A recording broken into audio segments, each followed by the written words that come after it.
जय श्री कृष्णा। राधे राधे। आज आप लोग सुनेंगे श्रीमद् भगवत गीता महात्म्य कथा अध्याय 8। श्री नारायण जी बोले, हे लक्ष्मी, दक्षिण देश नर्मदा नदी के तट पर एक नगर है। उनमें सुशर्मा नामक एक बड़ा धनवान विप्र रहता था। एक दिन उसने एक संत से पूछा, ऋषि जी, मेरे संतान नहीं है। तब ऋषिवर ने कहा, तू अश्वमेध यज्ञ कर, बकरा देवी को चढ़ा, देवी तुझको पुत्र देगी। तब उस ब्राह्मण ने यज्ञ करने को एक बकरा मोल लिया, उसको स्नान कर मेवा खिलाया। जब उसको मारने लगा तब बकरा कह कह शब्द करके हंसा। तब ब्राह्मण ने पूछा, हे बकरे, तू क्यों हंसा? तब बकरे ने कहा, पिछले जन्म में मेरे भी संतान नहीं थी।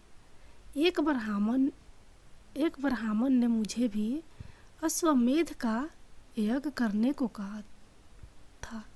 सारी नगरी में बकरी का बच्चा दूध चूसता था। उस बच्चे समेत बकरी को मोल ले लिया।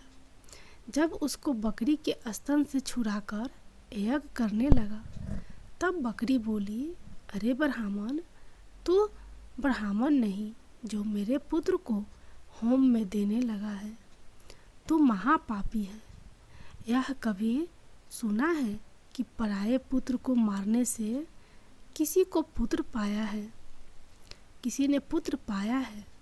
तू अपने संतान के लिए मेरे पुत्र को मारता है। तू निर्दयी है, तेरे पुत्र नहीं होगा। वह बकरी कहती रही, पर मैंने होम कर दिया। बकरी ने श्राप दिया कि तेरा गला भी इसी तरह कटेगा।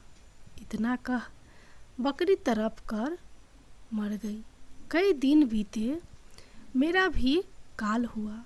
यमदूत मारते मारते धर्मराज के पास ले गए। तब धर्मराज ने कहा, इसको नरक में दे दो, यह बड़ा पापी है। फिर नरक भोग कर बानर की योनि दी। एक बाजीगर ने मोल ले लिया। यह मेरे गले में रज्जू डालकर द्वार द्वार सारा दिन मांगता फिरे, खाने को थोड़ा दिया करे। जब बानर की देह निकली तो कुत्ते की देह मिली। एक दिन मैंने किसी की रोटी चुरा कर खाई। उसने ऐसी लाठी मारी कि पीठ टूट गई।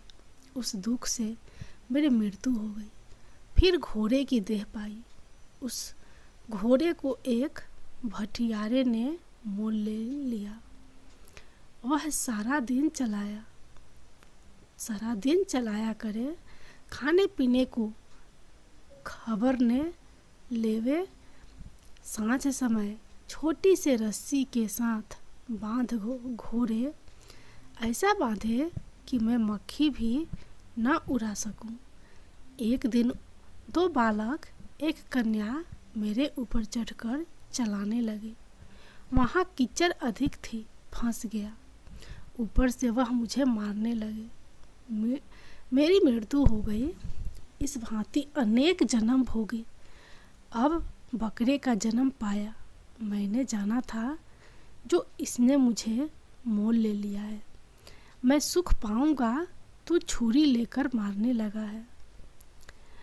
तब ब्राह्मण ने कहा, हे बकरे, तुझे भी जान प्यारी है।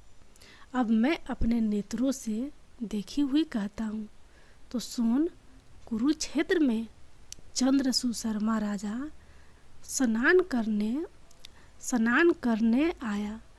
उसने ब्राह्मण से पूछा, ग्रहण में कौन सा दान करूं?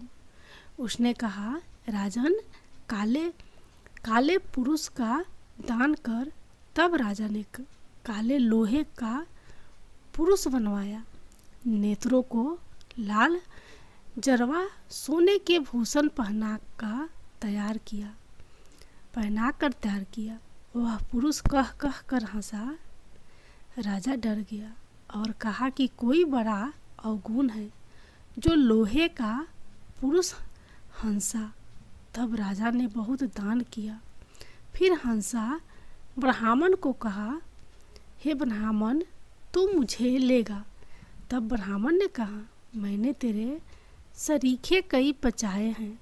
तब काले पुरुष ने कहा, तू मुझको वह कारण बता जिस कारण से तूने अनेक दान पचाए हैं। तब विप्र ने कहा, जो गुण मेरे में है सो मैं ही जानता हूँ। तब वह काला पुरुष कह कर फट गया। उसमें से एक और कलिका की मूर्ति निकल आई। तब विप्र ने श्री गीता जी के 8वां अध्याय का पाठ किया। उस कलिका की मूर्ति ने सुनकर देह पलटी, जल की अंजलि भर के उस पर छिड़की। जल के छिड़कने से तत्काल उसकी देह ने देवदेही पाई, विमान पर बैठकर वैकुंठ को गई। तब उस राजा ने कहा, तुम्हारे में भी कोई ऐसा है जिसके शब्द से मैं भी अधम देह से मुक्ति पाऊं। तब उस विप्र ने कहा, मैं वेद पाठी हूँ। उस नगर में एक साधु भी गीता जी का पाठ किया करता था। आजा ने उससे 8वां अध्याय का पाठ श्रवण किया और देह को मुक्त प्राप्त हुई और कहता गया कि हे ब्राह्मण, तू भी गीता जी का पाठ किया कर, तुम्हारा भी कल्याण होगा। तब वह ब्राह्मण श्री गीता जी का पाठ करने लगा।